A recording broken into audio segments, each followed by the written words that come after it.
DaVinci Resolve Studio wasn't just some, I want to be a YouTuber purchase. This was a business move, like the tools I use to work on these cars or the spray guns I use to paint them with. If it makes money and I can write it off, then it lives in this shop. Picking up a new skill is just a bonus. On the side, I do video tape restoration. Old family stuff like Super 8, High 8, VHS-C, film negatives, slides, all the weird formats people drag out of their closets because they forgot it was there for the last 30 years. It's supposed to be a passive income, not a second full-time headache. I needed something that could handle that without falling flat on its face. And I treated Studio the same way I treat tools. If it makes your job easier, or you've had to borrow it 3 times or more, at that point, you're not just borrowing it. You need to just buy the thing. Oh, this back here?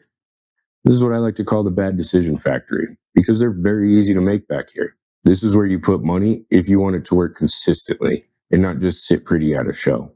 It's not where you just put, for now, money. Yes, the free version will cut video. I'm not knocking that. For some people, that's all you need. But for me, it was like this. An Amazon pump or a solenoid will make it work, and it'll pump fluid and make it go up and down. But every time you hit those switches, you're just waiting to see where you really saved money and at what cost. Just hope you're not far from home. The right parts with the right tools done right and efficiently will get you the right result. And I didn't have to read a spec sheet to learn that out about Resolve Studio. I learned that when I was cutting episode 1 and the timeline punched back.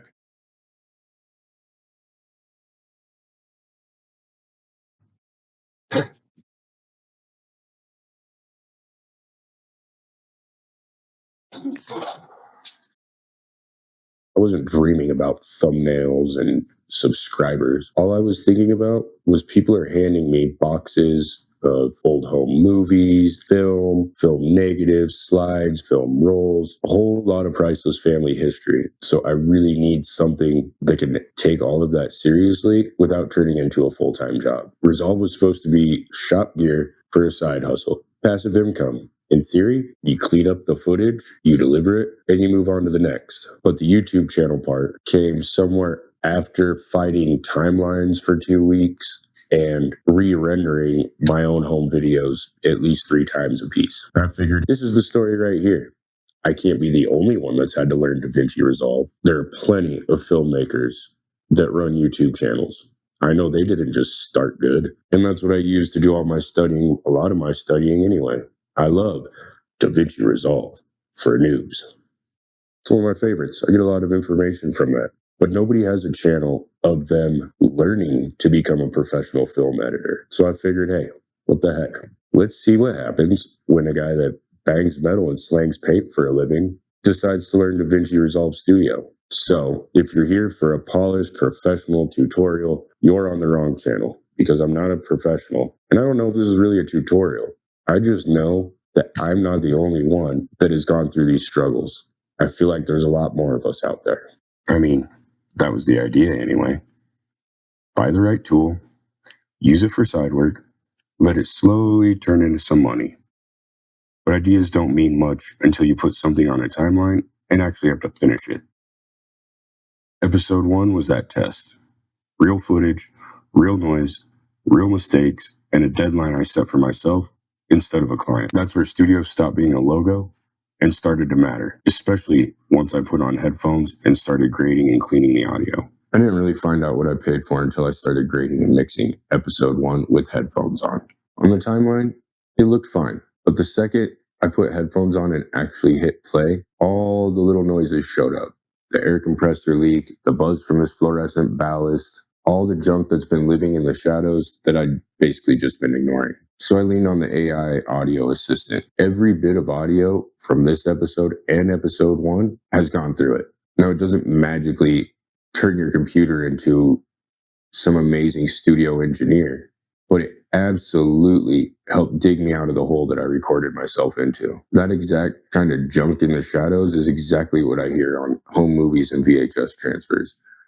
If the AI tools in the studio can help me clean that up faster and cleaner. That's the difference between fun side project and this actually makes bill money. I'm still clumsy with it though. Mind you, we're still only on episode 2. I don't know every control, but I'd rather be learning inside the tool set that's built for this instead of just pretending I'll never need it.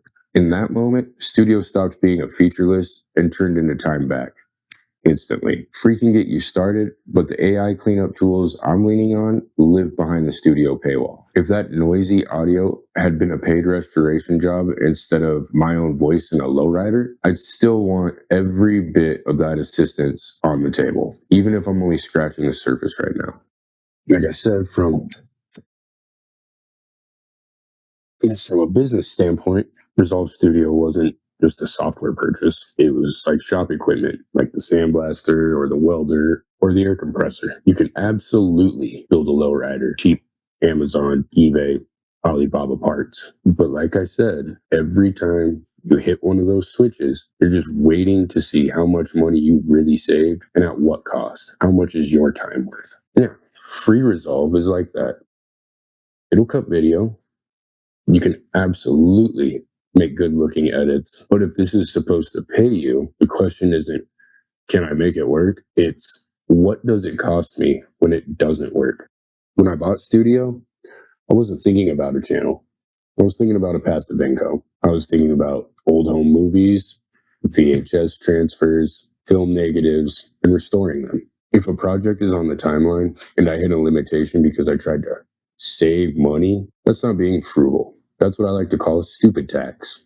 Yeah, the license is a one-time hit. The hours I lose fighting, missing tools, redoing grades, or working around performance issues, those get billed to me every time I sit down to edit. And it's the same deal back here. I can bolt on the cheapest Amazon or eBay pump and feel good about saving a few $100s. But the first time it cooks itself or blows a seal, then I'm chasing leaks instead of driving. That money is gone, plus the time, plus my reputation for not showing up for what that's worth. The right parts with the right tools is how you get the right result the first time, instead of fixing it 3 more times after that. So for me, Studio was the right purchase, and it was the first purchase. It was a proper hydraulics decision, or buying the proper tools to install the hydraulics decision. Could have turned into a bad decision factory real fast. I'd rather be bad in the right tool and grow into it than be comfortable in the wrong tool and pay for it later. If you're just cutting vacation clips on a laptop, free might be the right call for you. If you're trying to turn Resolve into part of your income, you don't want to find out mid-project that the version you learned on was the Amazon pump.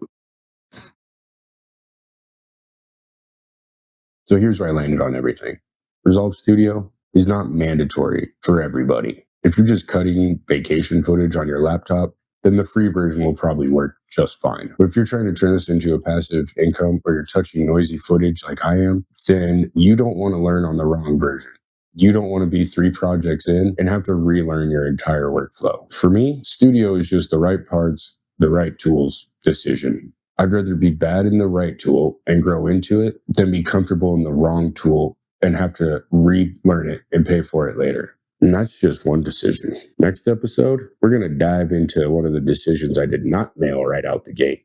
Going all in on AMD in a world where every single tutorial just assumes you're on NVIDIA. If you've ever watched somebody fly through their timeline all buttery smooth and your timeline is sitting here stuttering like that kid from Billy Madison, this next episode is for you. It's for us. I did it for all of us.